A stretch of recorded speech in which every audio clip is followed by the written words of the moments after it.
சுழன்றும் ஏற்பின்னது உலகம், அதனால் உழந்தும் உழவே தலை.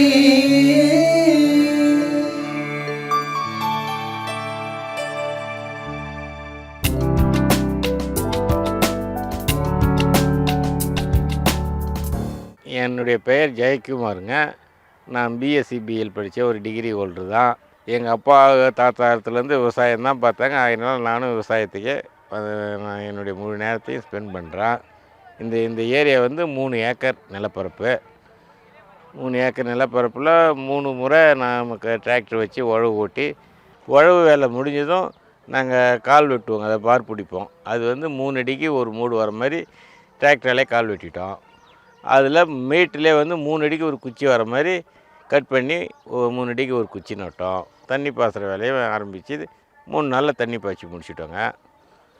அதுக்கு பிறகு களை எடுக்கிறதுக்கு லேடிஸுங்களே விட்டு களை கொத்தி முடிச்சுட்டு லேசாக கொஞ்சம் தீனி காம்ப்ளெக்ஸ் மட்டும் கொஞ்சம் வச்சு யூரியா இல்லாமல் மறுபடியும் பாரை தொடச்சி போட்டு தண்ணி பாய்ச்சிக்கிட்டு வரணுங்க.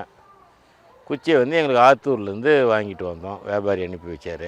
அவரே கிழங்கு எடுத்துக்கிட்டார். தண்ணி பாசி முடித்து ஒரு 15 நாள் கழித்து கொல்லை பூரா ஒரே புல்லு பூண்டு களையாக இருந்ததுங்க. லேடிஸுங்களை வச்சு மண்வெட்டியால் களையை கொத்தணும்.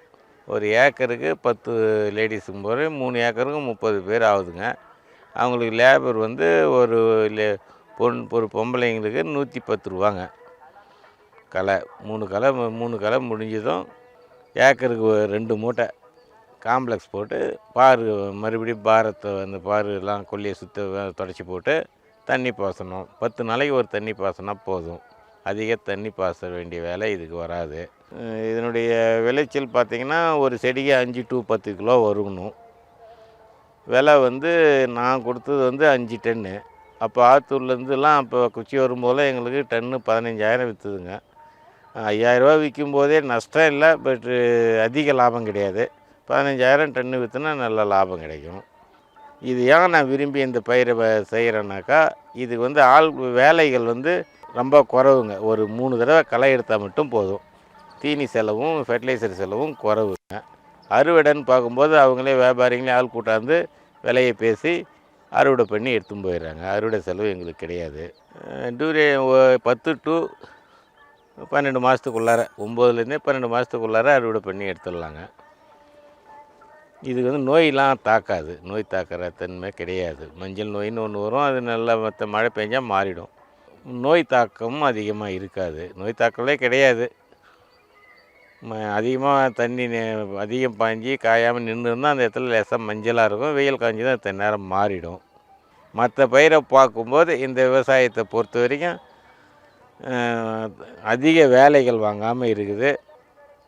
அறுவடை செலவும் ஈஸியாக அவங்களே வியாபாரிகளே வந்து அறுவடை பண்ணி எடுத்துக்கிறாங்க. லாங் ஸ்டாண்டிங் 1 வருஷத்து பயிராக இருக்கிறதுனால நமக்கு அடிக்கடி உழவு ஓட்டி மறுபடியும் பயிர் செய்ய வேண்டிய ஒரு நிலைமை வராமல் இருக்குது. மற்ற பயிரை விட இந்த பயிர் கொஞ்சம் எனக்கு லாபகரமாக தெரியுது. தீனி ஃபெர்டிலைசரும் அதேமாரி ரொம்ப குறைவாக ஃபெர்டிலைசரே போதும். டோட்டலாக பார்க்க போனால் 3 ஏக்கருக்கும் 3 மூட்டை காம்ப்ளெக்ஸு 2 டைம் போட்டாலே போதும். தொழு உரம் நம்ம முதல்ல போட்டுவிட்டோம். மற்றபடி யூரியா பொட்டாஷுன்றது எதுவும் தேவையில்லை. கிழங்கு விட்ட பிறகு ஒரு 3 மூட்டை பொட்டாஷுன்னு 2 தடவை போட்டால் அந்த மாவு சத்து கொஞ்சம் அதிகமாக கிடைச்சி பாயிண்ட் வந்துடும். கிழங்கு கொஞ்சம் நல்ல விலை கிடைக்கும். அது வந்து கிழங்கு விட்ட பிறகு பொட்டாஷ் மட்டும்தான் போடணும். காம்ப்ளெக்ஸ் 1 தடவை அல்லது 2 தடவை, பொட்டாஷு 2 தடவை போட்டால் போதும். மற்றபடி இதுக்கு தீனின்னு யூரியாவே போட தேவையில்லை. செடி அதிகமாக வளரக்கூடாதுங்க. திட்டமாக வளர்ந்தால் போதும். அதிகம் உயரம் வளர்ந்ததுன்னா வளர்ச்சி போகும்போது கிழங்கு அதிகமாக இடமாட்டேங்குது. வளர்ச்சி அதிகமாக போகாமல் நம்ம கவனினா இது ஃபெர்டிலைசரை தீனி குறைவாக கொடுக்கணுங்க. மற்ற பயிருக்கு நெல் கரும்புக்கெலாம் போடுற மாதிரி இதுக்கு தீனி அதிகமாக போட்டோம்னா கழி அதிகமாக வளர்ந்து கீழே விழுந்து போகுதுங்க. மழை நாளில் கழி சாய்ஞ்ச உடனே கிழங்கு இடாது. கழி சாயாமல் நேராக நின்னால் தான் கிழங்கு அதிகமாக இடும். கழி நேராக நிற்கணும்னா திட்டமான வறட்சி இருக்கணும். திட்டமான வளர்ச்சி வேணும்னா தீனிக்கு திட்டமாக போடணும். முதல்ல இந்த கொல்லிலே மரவள்ளி தான் நட்டுருந்தோம். இதே குச்சியை நான் விதையாக கொஞ்சம் நிறுத்தி வச்சுக்கின்னு மறுபடியும் மரவள்ளி தான் போட்டிருக்கிறோம். இன்றைக்கி உள்ள லேபர் பிரச்சனையில் மற்ற பயிர் செஞ்சாலும் வேலையாட்கள் கிடைக்க மாட்டுறாங்க.